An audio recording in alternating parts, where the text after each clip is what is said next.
YouTube-opetusvideota. Niin. Kuvaat sä. En.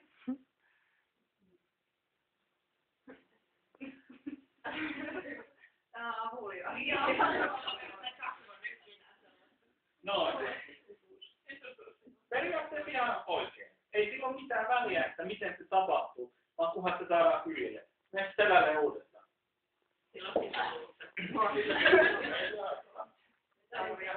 Mutta tämähän on vähän helpompaa. Olisi hankalaa, kun sulla oli tää käsi täällä alla. Äsken. Niin, no, mutta nyt saat olla vähän aikaa tajua. Oliko se hankalaa? Niin. Paljon helpompi se kääntyy, kun tässä on tämmöinen olkapää. Kato, kääntää tuon käden tuonne ylös. Sitten ottaa naapuripuolen käden, kääntää se vaikka tuohon kainalokuoppaan. Tajuton potilas. Ottaa tuosta housusta polvet kiinni ja se kun kääntää.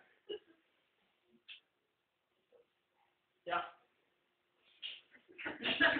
hengitys sieltä auki.